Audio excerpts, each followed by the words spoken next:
nosso amigo querido Rubens Valente, colunista e repórter da Agência Pública. Rubens, bem-vindo, tudo bom?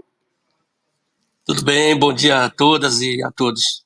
Obrigado de novo pelo convite. Sempre muito bom te receber com a gente. Vamos lá, um estudo inédito publicado pelo Rubens na Agência Pública mostra que 1.600 pessoas morreram no campo durante a ditadura. Os números desmentem a ideia propagada por alguns setores de que o Brasil não teve uma ditadura de fato entre 64 e 85, e sim uma espécie de ditabranda. Rubens Valente é autor do livro Os Fuzis e as Flechas, que investigou o sofrimento também dos povos indígenas no regime militar. Rubens, conta pra gente o que te chamou mais atenção nesse estudo.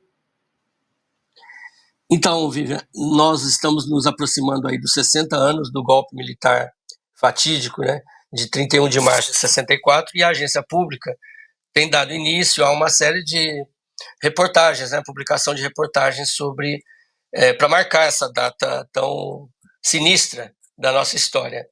E na semana passada a Pública divulgou uma reportagem sobre o uso de veneno pela ditadura do Chile, possivelmente proveniente do Brasil, e agora a gente trouxe esse estudo que é realizado pelo professor, colaborador da UNB e pesquisador, ex-preso político Gilney Viana, que ficou 9 anos e 10 meses preso pela militância na esquerda, nos anos 70. Né? Gilney participou da greve de fome de 32 dias, exatamente contra a lei da anistia na época. E depois, Gilney, nascido em Minas Gerais, ele se muda para o Mato Grosso, onde eu o conheci há quase 30 anos. E ele sempre esteve envolvido nessa temática do campo. É um pesquisador, então, muito profundo conhecedor do tema, né? Pela própria vivência, porque ele acaba se tornando deputado federal pelo PT de Mato Grosso, onde ele se formou em medicina.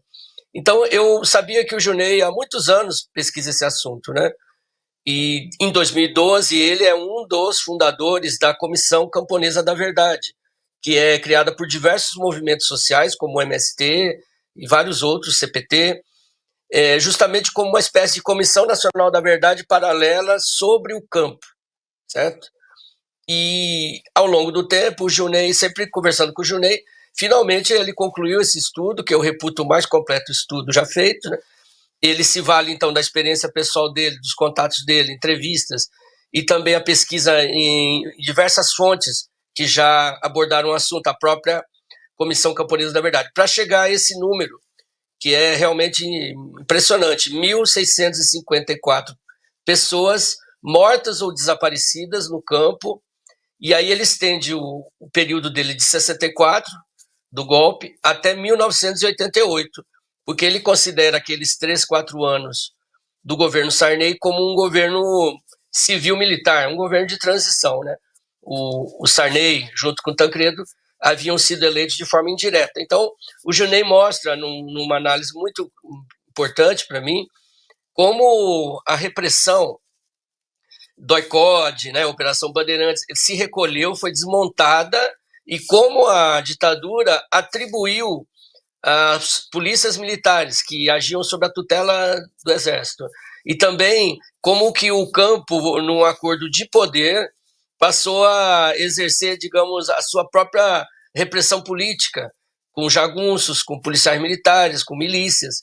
Então, é mais ou menos isso que o estudo fala, e a gente da Agência Pública acha muito importante trazer à tona, nesses 60 anos, né, alguns aspectos que muitas vezes a historiografia oficial acaba deixando de lado. Né? A exemplo dos camponeses, você mencionou os indígenas também.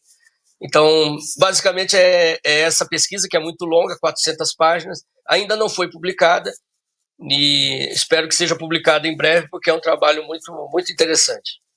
Parabéns pelo seu trabalho, mais uma vez, assim, cumprindo um papel super importante. Eu sei que esse trabalho é específico, né, a partir das informações do Gilney, em relação à ditadura no campo. Mas eu queria aproveitar a sua presença aqui, a gente não pode deixar de fazer um comentário um pouco mais abrangente, porque a gente vem de 2 semanas de polêmica e de crítica, porque o presidente da República disse que não é para remoer o passado.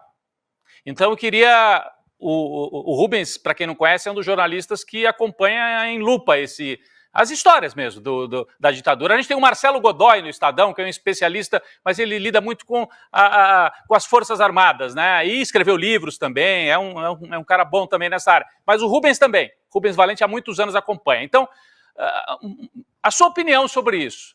Como é que você acha que a gente deve tratar isso? E se você tem uma leitura de por que o Lula fez esse movimento agora? Se tem mesmo um acordão para circunscrever a punição a alguns generais e o almirante agora pelo golpe de 22, e por isso ele então fez um movimento, então vamos baixar a fervura de 64. A tua leitura sobre isso, Rubens, que acompanha tão de perto esse caso. Perfeito. Acho só importante fazer um pequeno retrospecto do assunto.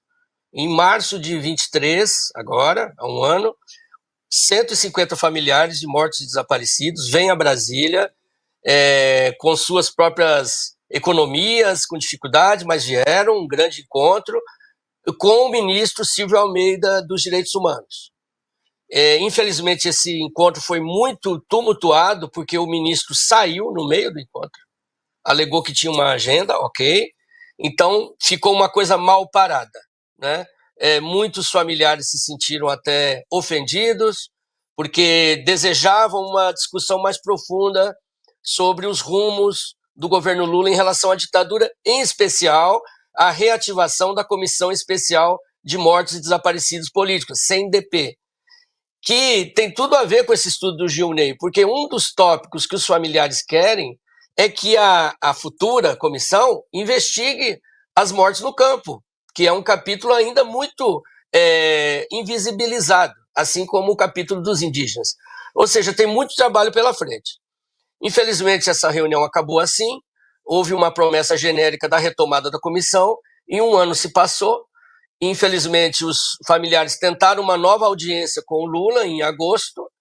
Como nós publicamos na Pública há 2 semanas, o Palácio do Planalto não marcou o encontro, não houve nenhuma reunião do Lula com os familiares. Então, essa área de tensão, se é que se pode dizer, essa área de incômodo entre o governo e os familiares. Isso progrediu. A informação que nós temos é que o diálogo com o Ministério dos Direitos Humanos é muito ruim, é baixo a capacidade de diálogo com as famílias. E isso evoluiu para agora, em fevereiro, quando o Lula dá uma entrevista à Rede TV dizendo que está mais preocupado com o golpe de 2023 do que com o golpe de 64 e que acha que não deve remoer o passado. Então, para os familiares, foi a resposta ao que estava acontecendo. Então, foi a confirmação de que houve uma decisão política de não reativar a Comissão dos Mortos e Desaparecidos. Então, essa decisão não havia sido comunicada aos familiares. Começa daí. Então, há realmente um problema de comunicação do núcleo do governo com esses familiares, que, a meu juízo, merecem toda a atenção do mundo, né? Lutaram pela democracia, os seus pais, os seus irmãos foram massacrados, torturados, foram desaparecidos. Então, essas famílias mereceriam, no mínimo, um canal de diálogo de alto nível. Infelizmente, isso não aconteceu. Então, muito das críticas que nós estamos vendo decorre desse abismo que está havendo, né? E que, para mim, de certa forma, não é tão surpreendente. Não é tão surpreendente, porque nos 2 primeiros mandatos de Lula, ele também não recebeu os familiares de mortos e desaparecidos. Então, assim... mais, né? Mais do que o Lula foi a Dilma, né, que tocou nesse assunto, né? Que trabalhou por esse tema, né? Então, isso que eu ia frisar. Veja como a história é dinâmica e cheia de contradições, né? Durante os 8 anos do Lula, Lula 1, Lula 2, a Comissão de Mortes Desaparecidos funcionou, trabalhou normalmente, julgava os casos. O Lula já fez isso, entende? Como havia feito com a Comissão da Anistia. Porém, na Comissão da Verdade, de fato, houve uma preparação no governo Lula que foi instalada por Dilma. Mas a preparação é anterior. Ou seja, o governo Lula, nos 2 primeiros mandatos, já havia dado sinais nesse sentido, né? Obviamente que as famílias se ressentem, né, de uma atenção maior, especial, que merecem. Então, a origem de muito do que a gente está vendo é por aí. Se o governo, ao que tudo indica, o governo está levando em conta aspectos políticos conjunturais para essa decisão de não comemorar ou fazer qualquer ato em memória do golpe, pelo governo civil, vamos dizer, e também recomendando que não se fizessem atos nos ministérios, né? O governo, ao que tudo indica, tomou uma decisão política dentro de uma determinada conjuntura. Obviamente que essa decisão desagrada os familiares e desagrada, eu acho, boa parcela dos próprios eleitores do Lula, né? Que, na verdade, esse campo que o apoiou. Então, eu acho que o governo fez uma decisão que passa pelo próprio Lula, conforme ele disse à Rede TV, né? Eu prefiro falar do golpe de 2023 do que... Ele disse que a decisão é dele.